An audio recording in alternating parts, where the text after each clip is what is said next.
తెలంగాణ బొగ్గని కార్మిక సంఘం రాష్ట్ర అధ్యక్షులు మిరియాల రాజిరెడ్డి గారు మనకు చీఫ్ గెస్ట్ గా వచ్చారు, వారికి స్వాగతం. అలాగే chief guest general secretary Surender Reddy గారికి స్వాగతం. డిప్యూటీ జనరల్ సెక్రటరీ గడ్డి రమేష్ గారికి, జాయింట్ సెక్రటరీ పార్లమెంట్ సంజయ్ గారికి, చీఫ్ ఆర్గనైజ్ సెక్రటరీ రమేష్ గారికి, అట్లాగే ఆర్గనైజ్ సెక్రటరీ రమేష్ రెడ్డి గారికి, డివిజన్ నాయకులు ప్రెస్ సెక్రటరీలు మరియు ఎస్ఆర్పీ ప్రెసిడెంట్ వెంకటరెడ్డి, మిగతా వారి కమిటీ బృందం అందరికీ స్వాగతం తెలియజేస్తూ ఎస్ఆర్పీ అందరికీ శుభోదయం. ఇవాళ తెలంగాణ బొగ్గని కార్మిక సంఘం వచ్చిన తర్వాత మనం ఏం హక్కులు సాధించుకున్నాం, ఏ విధంగా ముందుకెళ్ళాం, ఎన్ని సౌకర్యాలు కల్పించుకున్నాం, ఎన్నెన్నో హక్కులు సాధించుకున్న విషయాలు ఇవాళ యూత్ సీనియర్స్ అందరికీ తెలిసిందే. అలాగే మహిళా ఉద్యోగులు కూడా తీసుకోవడం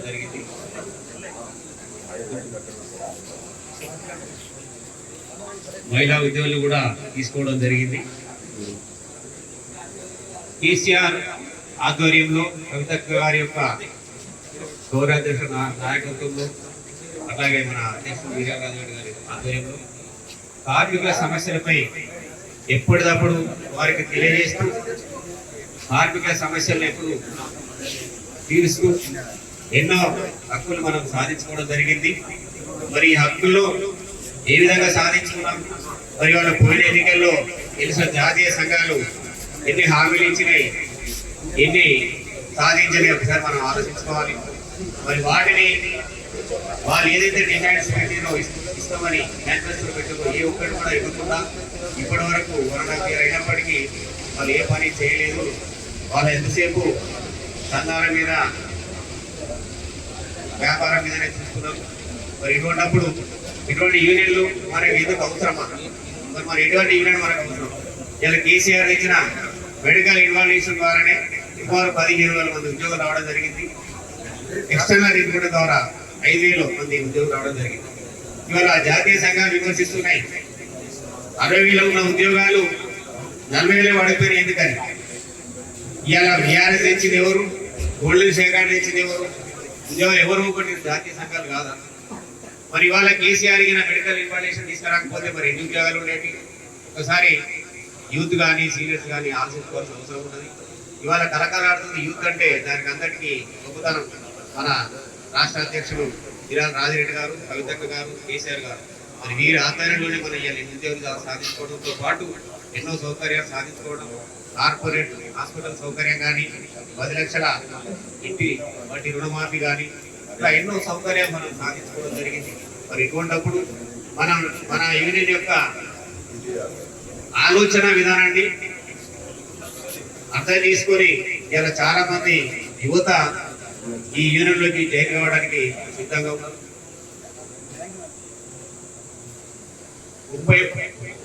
చాలా మంది యువకులు ఇవాళ యూనియన్ కు ఆకర్షితులై పనిచేయడానికి ముందుకు వస్తున్నారు.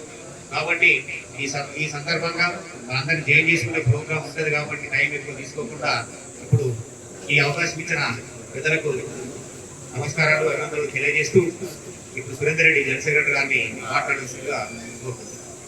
ఈరోజు మన దేశ పరిస్థితులు చూస్తున్నారు. పాకిస్తాన్ వాళ్ళు చేసిన దురాగతానికి ధీటుగా 7వ తారీఖు రాత్రి ఆ భూభాగంలోని 9 స్థావరాలను ధ్వంసం చేసిన తర్వాత మళ్ళా నిన్న కూడా వాళ్ళు మన మీద దాడి చేయాలని చూస్తే ఆ డ్రోన్లన్నింటినీ కూడా కూల్చివేయడం జరిగింది భారత రక్షణ వ్యవస్థ. అందుకు సంఘీభావంగా ఒకసారి జై జవాన్ అని నినాదాలు చేయవలసిందిగా కోరుతూ జై జవాన్, జై జవాన్, జై జవాన్, జై జవాన్, జై జవాన్, జై జవాన్. భారతదేశం అంతా పార్టీలకు అతీతంగా, మతాలు కులాలకు అతీతంగా సైన్యం అంటే ఉంటుందని ప్రతి ఒక్కరు చెప్తున్నారు. ముఖ్యంగా సింగరేణి కార్మికులను కూడా బార్డర్లో సైనికుల వల్ల పోల్చారు కాబట్టి కేసీఆర్ గారు సింగరేణి కార్మికుల లోకం మొత్తం కూడా ఈ రోజు భారతదేశ సైనికుల పక్షాన ఉందని ఈ వేదిక ద్వారా తెలియజేస్తూ ఈ రోజు ద్వార సమావేశానికి ముఖ్య అతిథిగా విచ్చేసిన పెద్దలు రాష్ట్ర అధ్యక్షులు మిరియాల రాజిరెడ్డి గారు, మరియు సమావేశానికి అధ్యక్షత వహిస్తున్న బ్రాంచ్ ఉపాధ్యక్షులు సోదరుడు పిట్టల లక్ష్మణ్ గారు, కేంద్ర డిప్యూటీ జనరల్ సెక్రటరీ బండి రమేష్ గారు, కేంద్ర జాయింట్ సెక్రటరీ పాల్గంటి సత్యయ్య గారు, చీఫ్ ఆర్గనైజింగ్ సెక్రటరీ పొగాకు రమేష్ గారు, ఆర్గనైజింగ్ సెక్రటరీ అన్వేష్ గారు, కేంద్ర కమిటీ సభ్యులు మరియు బ్రాంచ్ కమిటీ సభ్యులు, ఈ బాయ్ ఫిట్ సెక్రటరీ వెంకటరెడ్డి గారు, అసిస్టెంట్ ఫిట్ సెక్రటరీ నరేష్ గారు, మరియు ఈ బాయ్కి అడ్వైజర్ భాస్కర్ గారు, మరియు మిగతా వేదిక మీద ఉన్న చాలా మంది ఉన్నారు. ఏమనుకోవద్దు, సంఘీభావంగా మిగతా బావులకి కూడా ఫిట్ సెక్రటరీ వచ్చిన వాళ్ళు దుర్గం రవి కానీ రాజేష్ కానీ అందరికీ పేరు పేరున కృతజ్ఞతలు తెలియజేస్తూ, మళ్ళీ నేను జూనియర్ కార్మికులు కానీ సీనియర్ కార్మికులు గుర్తొస్తుంది. 2011 మన దేశ ఉద్యమంలో SR3 బాయ్ ఎలా ఉన్నాయని దాని మీద తెలంగాణ బుద్ధ కార్మిక సంఘం గేట్ మీటింగ్ హాజరైనటువంటి పెద్దలు పూజలు గౌరవనీయులు తెలంగాణ బుద్ధ కార్మిక సంఘం రాష్ట్ర అధ్యక్షులు నిజల రాజిరెడ్డి గారు, అదేవిధంగా ప్రధాన కార్యదర్శి రాజిరెడ్డి గారు, ఉపాధ్యక్షులు పెట్టెల లక్ష్మణ్ గారు, పాలెటి సత్యయ్య గారు, మిగతా బాబు కమిషనర్ గారు, వేదిక ఉన్నటువంటి మిత్రులందరికీ, అదేవిధంగా నా తోటి ఉద్యోగుల అందరికీ శుభోదయం. ఈరోజు తెలంగాణ వ్యాప్తంగా ఉన్నటువంటి మన బొగ్గు భావనను వేలం ద్వారా కాకుండా ఒక నామినేషన్ పద్ధతిలో ఇవ్వాలని చెప్పేసి గతంలో టీఆర్ఎస్ ప్రభుత్వం ఉన్నప్పుడు అప్పుడు ముఖ్యమంత్రి కేంద్రానికి లేఖ రాయడం జరిగింది. అదేవిధంగా ఈరోజు ఈ ప్రభుత్వం వచ్చిన తర్వాత 6 గ్యారెంటీలతో ఇందులో పెట్టినటువంటి కాంగ్రెస్ ప్రభుత్వం, ఇక్కడ ఉన్నటువంటి ఐఎన్టీసీ నాయకత్వం, అదేవిధంగా తెలంగాణలో పుంగుబంగారమైనటువంటి ఈ బొగ్గు భవన్లను మన నామినేషన్ పద్ధతిలో ఇవ్వకుండా వేలం ద్వారా ఇప్పించే విధంగా మన కేంద్ర మంత్రి కిషన్ రెడ్డితో కుమార్తె బట్టి విక్రమార్క గారు కానీ జగప్రసాద్ గారు కానీ ఆ రోజు వేలంలో పాల్గొనాలని చెప్పేసి చెప్పడం జరిగింది.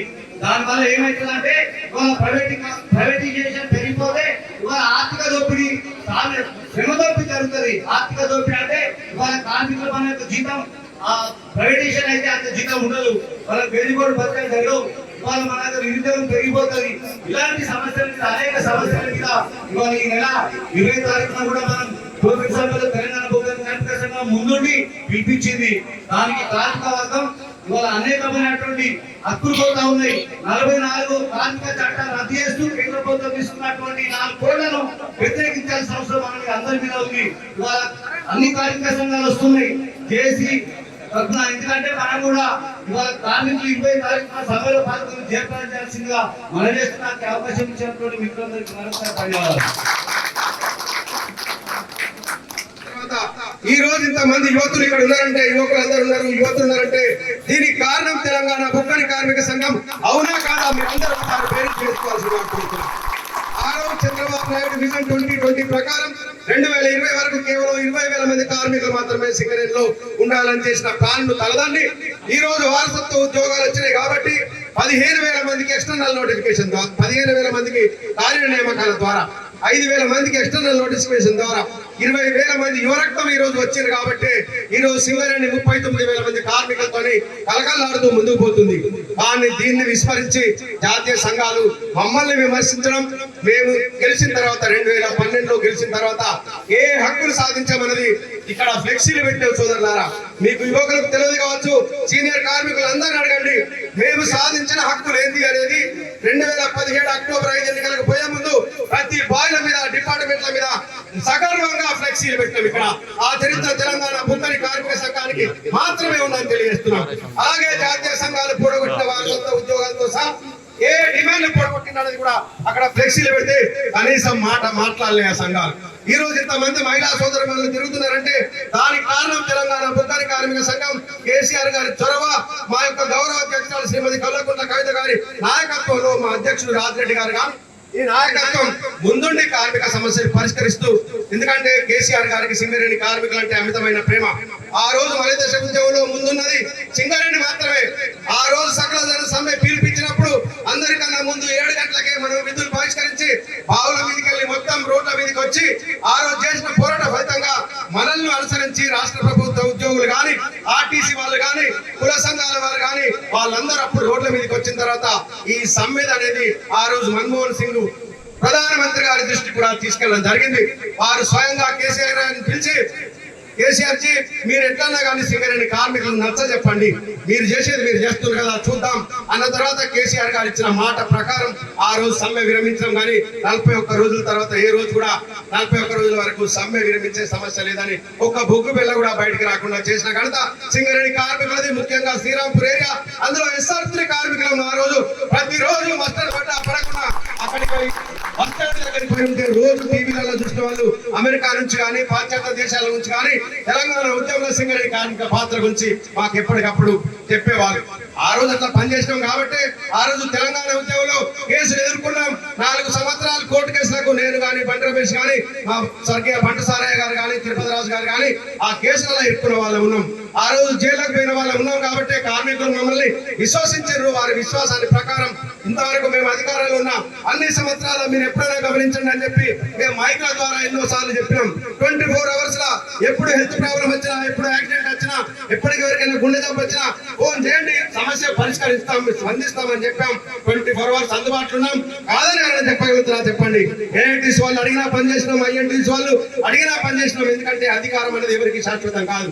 భగవంతుడు మనకు అధికారం ఇచ్చింది కాబట్టి, కార్మికులు అధికారం ఇచ్చింది కాబట్టి ఈ అధికారాన్ని కార్మికుల యొక్క సంక్షేమం కొరకు, హక్కుల సాధన కొరకు పరిష్కరించడానికి ఉపయోగించాలనే ఉద్దేశంతో మేము పోవడం, మాకు పై నాయకత్వం అట్లాంటి గైడెన్స్ ఇవ్వడం, కింద ఉద్యమకారులందరూ మన వెంట ఉన్నారు కాబట్టి ఇట్లా సమస్యలు పరిష్కరిస్తూ సగర్వంగా మేము సాధించిన హక్కులు ఏందనేది 4 పేజీల కరపత్రాన్ని సర్కిల్ ద్వారా విడుదల చేసినాం. అవన్నీ చెప్పాలంటే గంట సరిపోదు.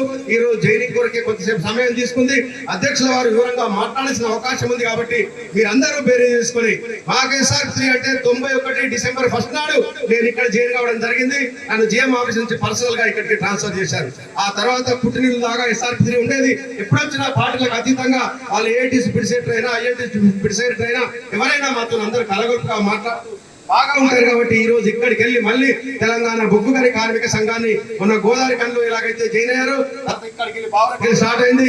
మిగతా కార్మిక సోదరులందరినీ మేము అడుగుతున్నాం, మీరు అడగకుండా బోనస్లు 16 నుంచి 32% దాకా పెంచాం. మొన్న జరిగిన బోనస్ లో జరిగిన అన్యాయాన్ని గుర్తించండి. మనం 32 ఇచ్చినామంటే 33 ఇస్తామని డిక్లేర్ చేసిండ్రు. కానీ 16.9% ఇచ్చి సింగరేణి కార్మికులను ముంచిన చరిత్ర కాంగ్రెస్ పార్టీని తెలియజేస్తున్నాం. 4712 కోట్ల నుంచి మనకు పంచాల్సిన నికర లాభాలను డైరెక్ట్ గా అక్కడ డిప్యూటీ ముఖ్యమంత్రి గారు మాట్లాడారు, కంపెనీ సిడిఎల్ గారు మాట్లాడారు. అయినా కూడా ఇచ్చింది ఎంత?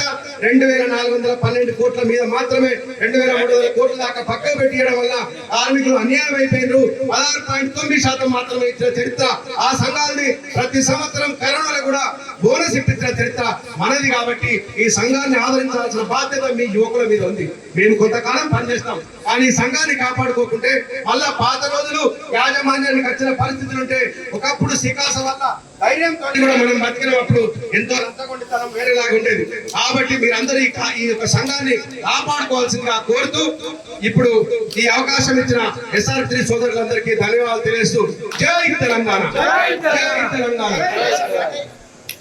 మొట్టమొదటిసారిగా మన అధ్యక్షుల వారు ఈ మైండ్కి వచ్చారు కాబట్టి SR3 కార్మికుల పక్షాన చిరు సత్కారం.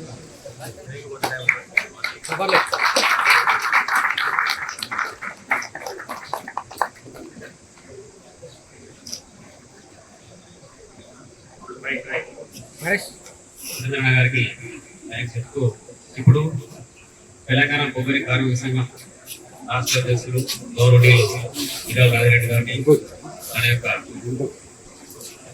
ప్రసంగాన్ని మా SR3 సోదరులందరికీ జై తెలంగాణ, జై తెలంగాణ. SR3 సోదరి వాళ్ళకి నమస్కారం. ఈనాటి సభాధ్యక్షులు పెట్టెం లక్ష్మణ్ గారు, వైస్ ప్రెసిడెంట్ SR3, అలాగే ముఖ్య అతిథిగా వచ్చినటువంటి మన సురేందర్ రెడ్డి అన్న, తెలంగాణ బొగ్గు కార్మిక సంఘం జనరల్ సెక్రటరీ, అలా వేదికపై ఉన్నటువంటి బండి రమేష్ అన్న, సత్యన్న, అన్వేష్, నాయకుడి రమేష్, అలాగే ఇప్పటి వరకు జైనింగ్స్ చేపట్టడానికి ముఖ్యంగా కారకులైనటువంటి మా పిట్ సెక్రటరీ వెంకటరెడ్డి అన్న, అలాగే యువ నాయకులు అసిస్టెంట్ పిట్ సెక్రటరీ నరేష్, తర్వాత ఇంకొక వెంకటరెడ్డి, అలాగే మీ అందరికీ ఫోర్మెన్ గా ఉన్నటువంటి మన ఉత్తేజ్ రెడ్డి, ఇంకా ఈ సాదర భాస్కర్ అడ్వైజర్ గా ఉంటూ కూడా సహకరించినటువంటి భాస్కర్, అలాగే ఇక్కడ ఉన్నటువంటి యువత అందరూ సహకరించినటువంటి మీకు అందరికీ కూడా ప్రత్యేక నమస్కారాలు తెలియజేస్తూ, ఇప్పుడు జాయిన్ అయినటువంటి వాళ్లకు తెలంగాణ బొగ్గని కార్మిక సంఘం సాదర స్వాగతం పలుకుతూ, తప్పకుండా మీ పని విధానాన్ని బట్టి మీకు రాబోయే రోజుల్లో పదవులు కూడా ఇవ్వబడతాయి అనేటువంటిది కూడా తెలియజేస్తూ, సోదరి మండలి, ఈరోజు మీరు ఒక్కటే ఆలోచించమని కోరుతా ఉన్నాను. యువత ముఖ్యంగా ఎవరైనా సరే ఈరోజు ఏ మైండ్కి పోయినా, ఏ డిపార్ట్మెంట్కి పోయినా సోదరి మల్లారాన్ని ఉచ్చరించాల్సినటువంటి ప్రత్యేక పరిస్థితిని కల్పించింది తెలంగాణ బొగ్గని కార్మిక సంఘం.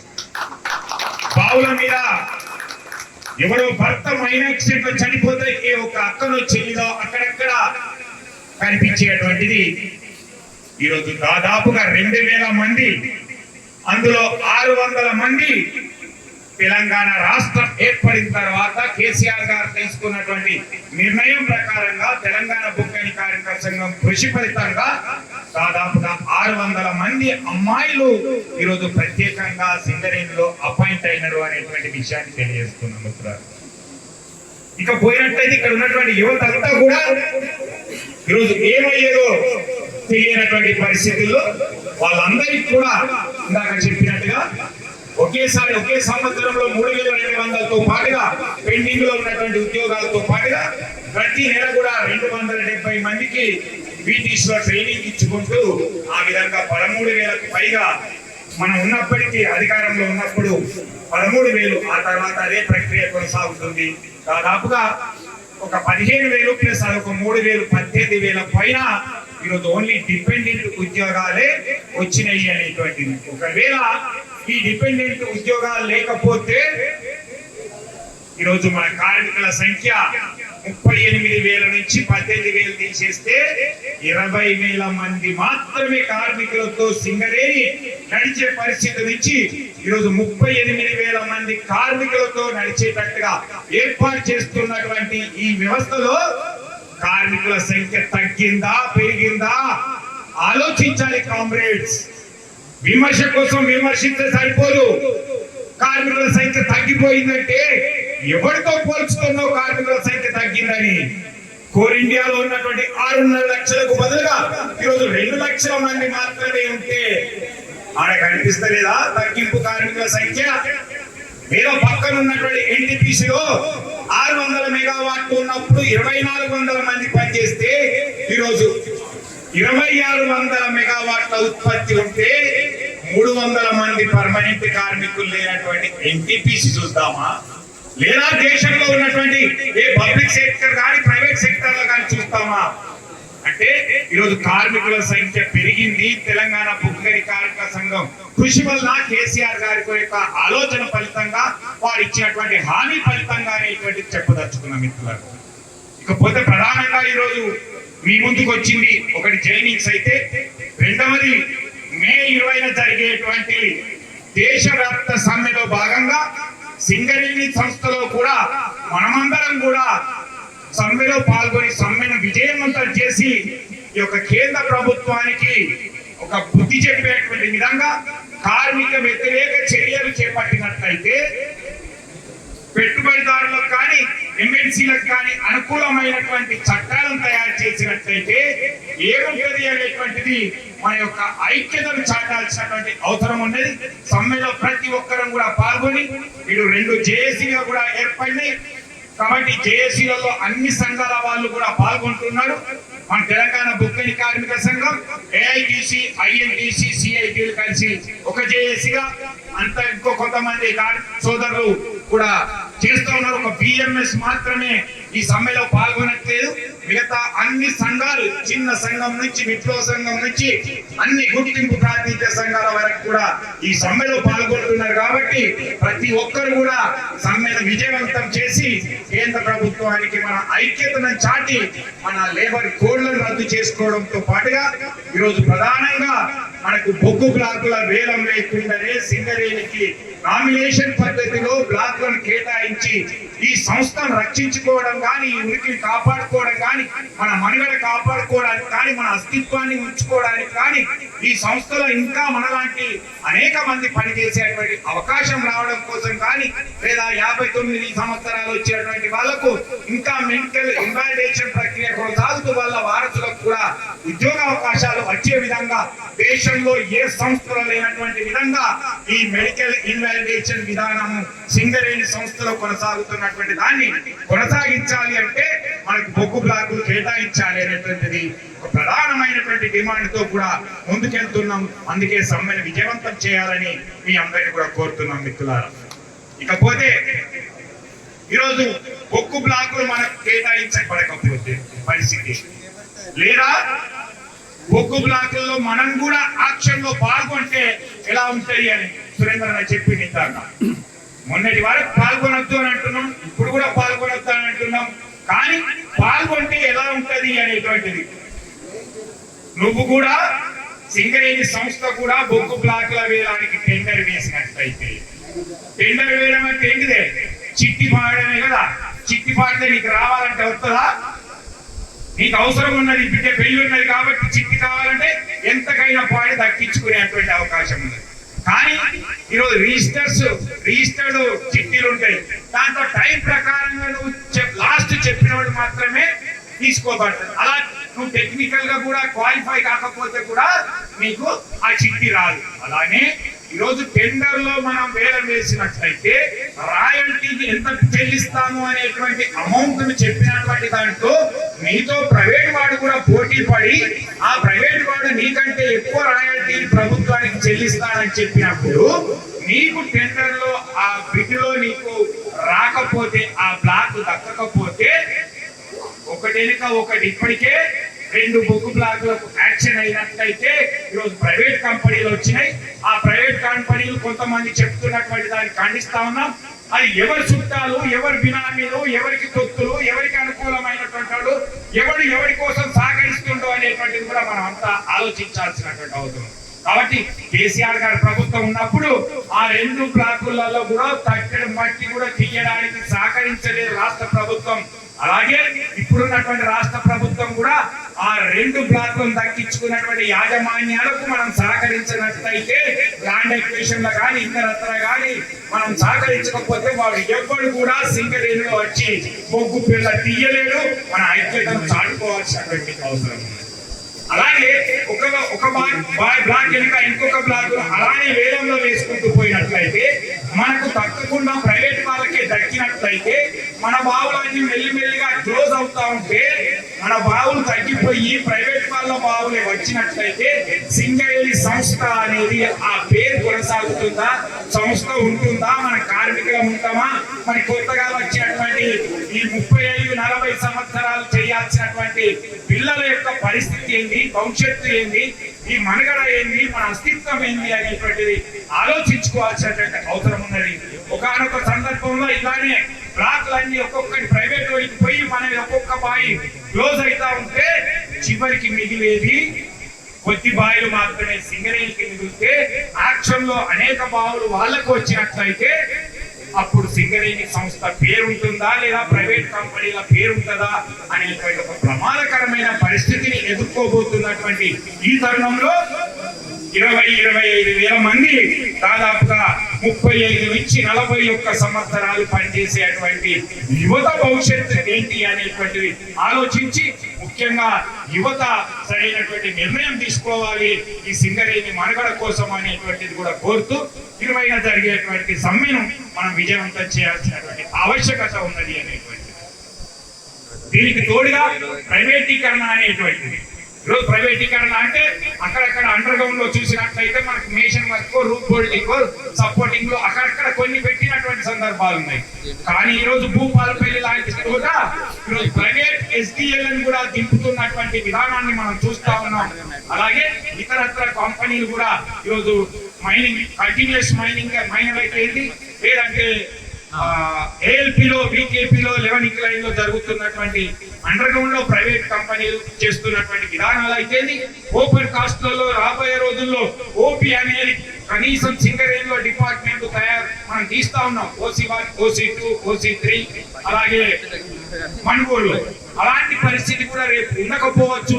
మొత్తం డిపార్ట్మెంటల్ ఓబీ అనేది ఉండకుండా ప్రైవేట్ వ్యక్తులతో తీపియడంతో పాటుగా ఈరోజు 2 సీమ్ 3 సీమ్ లో వచ్చేటువంటి కోళ్లు కూడా వాళ్ళే తీయడానికి కూడా అనుమతిస్తున్నటువంటి ఈ రోజుల్లో ఓపెన్ కాస్ట్ గానీ అండర్ గ్రౌండ్ లో గానీ మన ఉద్యోగాలకు భద్రత లేదు, ఉద్యోగ అవకాశాలు తగ్గుతున్నటువంటి తరుణంలో మరి 59 సంవత్సరాలు వచ్చేటువంటి వాళ్ళకు మెడికల్ ఇన్వాలిడేషన్ ఏ విధంగా ఉండబోతుంది అనేటువంటిది కూడా ఒక గందరగోళ పరిస్థితి ఏర్పడుతున్నటువంటిది కూడా చూస్తా ఉన్నాం. అందుకే ఈ ప్రైవేటీకరణ వేగవంతాన్ని తగ్గించాలి అనేటువంటి దాంట్లో మనం మే 20న జరిగేటువంటి సమ్మెను విజయవంతం చేయాల్సినటువంటి అవసరం ఉన్నది. ముఖ్యంగా ప్రధానంగా 29 కార్మిక చట్టాలని 4 లేబర్ కోడ్లుగా మార్చినటువంటి కేంద్ర ప్రభుత్వం దాని రాష్ట్రాలలో కూడా అది కాంకరెంట్ లిస్ట్ లో ఉన్నది, ఉమ్మడి లిస్ట్ లో ఉన్నది. కాబట్టి రాష్ట్ర ప్రభుత్వాల ఆమోదంతో కూడా ప్రవేశపెట్టాలనేటువంటి ఆలోచనతో చేస్తున్నటువంటి ప్రక్రియకు అడ్డుకట్ట వేయాలి అని అంటే ఖచ్చితంగా మే 20న జరిగేటువంటి దేశవ్యాప్త సమ్మెను మనం విజయవంతం చేయాల్సినటువంటి అవసరం ఉంది అనేటువంటి తెలియజేస్తున్నాం మిత్రులారా. ఎందుకంటే ఈ లేబర్ కోడ్ అనేది అమలు జరిగినట్లయితే ఈ విధంగా యూనియన్ నాయకులు ఇంత స్వేచ్ఛగా మాట్లాడేటువంటి అవకాశం ఉంటుందా? కొత్తగా వచ్చేటువంటి సంఘాలను మనం స్థాపించుకోవాలంటే ఉండేటువంటి నియమ నిబంధనలు ఎంత కఠినంగా ఉన్నాయి అంటే సగం మంది కానీ మీకు 10% మంది కార్మికులు ఇక్కడ సభ్యత్వం పొందాలి అనేటువంటి నిబంధన అయిపోయింది. రాబోయే రోజుల్లో పనిచేసే వాడే కార్మికుడే ఉద్యోగి అయితేనే ఇక్కడ రిప్రజెంట్ చేయాలి అనేటువంటి విధానం అయిపోయింది. ఈ జెండా కట్టుకోవాలంటే కూడా ఎక్కడ కట్టాలనేటువంటిది, నువ్వు సమ్మె చెయ్యాలంటే కూడా సమ్మె నోటీసుకు ఎంతమంది నీ సమ్మెను బలపరుస్తున్నారు అనేటువంటి సంతకాల సేకరణ లాంటిది అయిపోయింది. ఇలాంటి అనేక పాటుగా ఈరోజు సులభతరంగా ఒక కార్మికునికి కావాల్సినటువంటి హక్కులు అయితేంది, ఆర్థిక ప్రయోజనాలు అయితేంది, సంక్షేమ కార్యక్రమాలు అమలు జరగడంలో ఇబ్బంది జరుగుతున్నటువంటి దాని దృష్ట్యా 29 చట్టాన్ని 4 కోడ్లుగా చేస్తున్నామని చెప్పినటువంటి కేంద్ర ప్రభుత్వం సులభతరం ఎవరికి అనేది అడుగుతా ఉన్నది. ఈ రోజు తెలంగాణ బొగ్గరి కార్మిక వర్గానికి సులభతరమా లేదా నీ పెట్టుబడిదారులకు పారిశ్రామికవేత్తలకు సులభతరమా? అంటే హైర్ అండ్ ఫైర్ విధానాన్ని ప్రవేశపెట్టి నీకు కార్మికులు వద్దంటే ఈ రోజే నిన్ను తొలగించచ్చు. ఇవాళ పనిచేసినోడివి రేపు నువ్వు వచ్చేసరికి నీ ఉద్యోగం ఉంటుందా ఉండదా?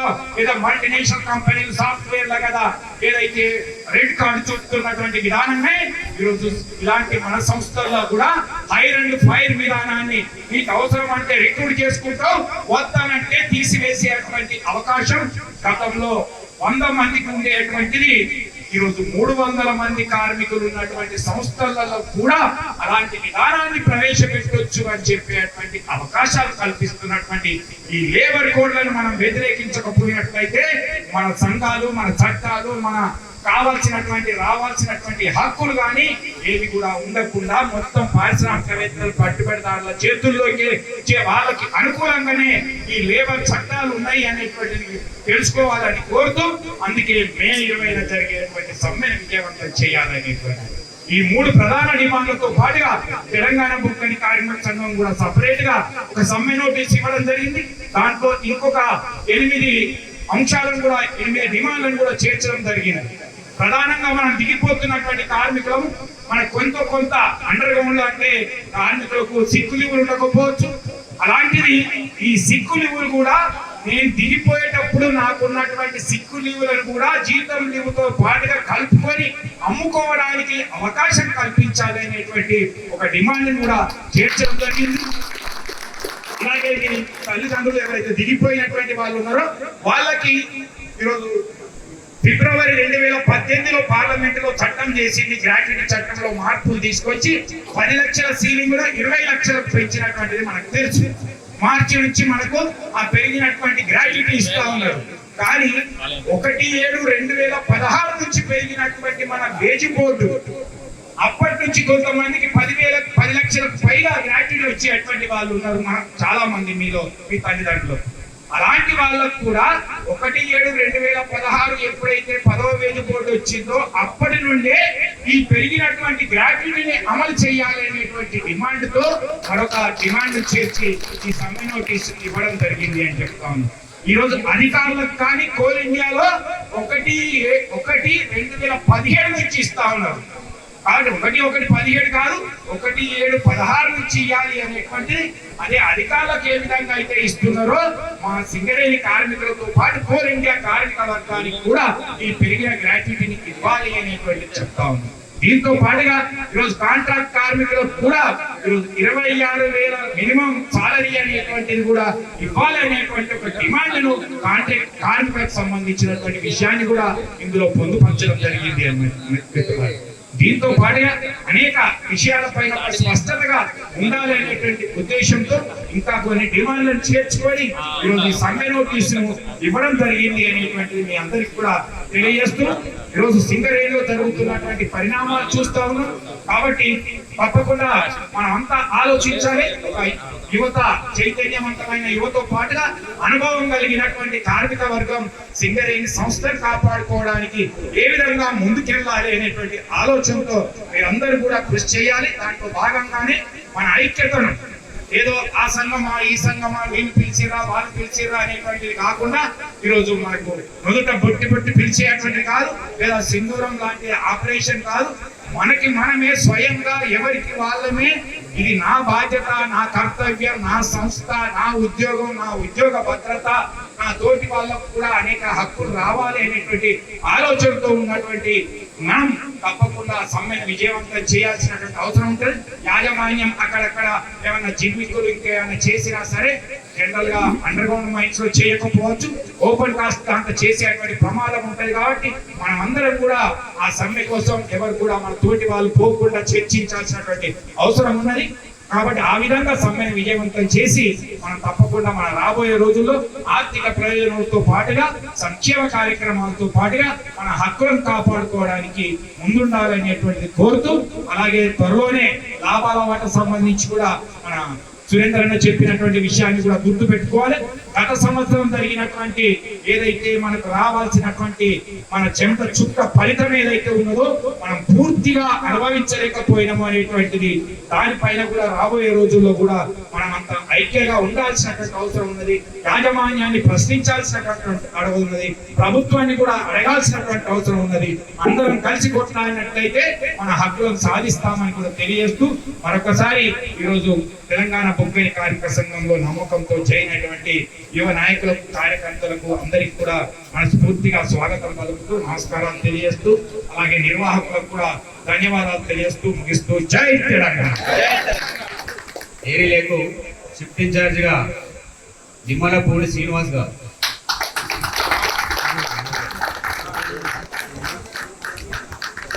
అట్లాగే ఏరియా షిఫ్ట్ ఆర్గనైజ్ సెక్రటరీగా బాలసాని రమేష్ గారు,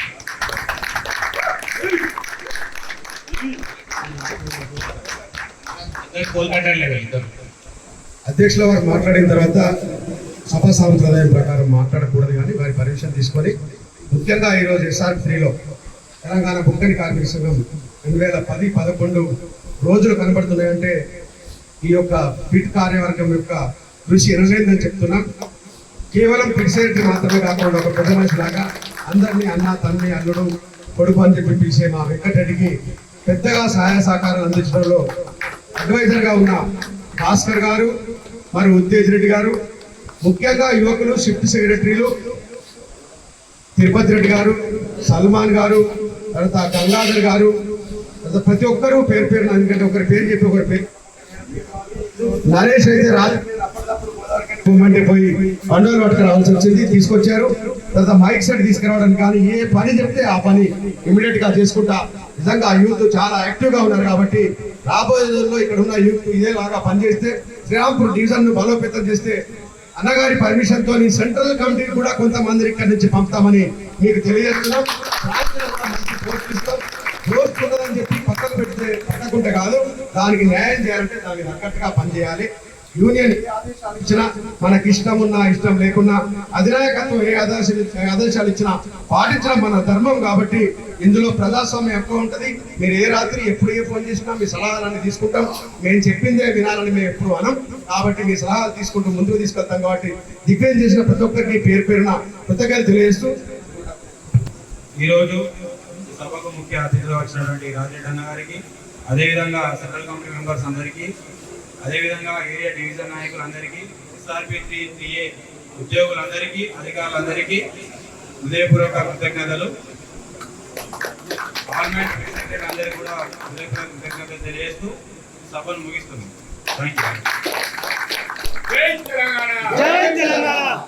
థ్యాంక్ యూ. ప్రమాదములను నివారించుటకు అవసరమైన అన్ని రక్షణ సూత్రాలను తప్పనిసరిగా పాటించుటకు నేను మనస్ఫూర్తిగా ప్రతిజ్ఞ చేస్తున్నాను. నేను చేయు పనుల వలన నాకు కానీ నా తోటి సోదర ఉద్యోగులకు కానీ ఎటువంటి ప్రమాదం జరగకుండా ఉండునని ప్రమాణం చేస్తున్నాను.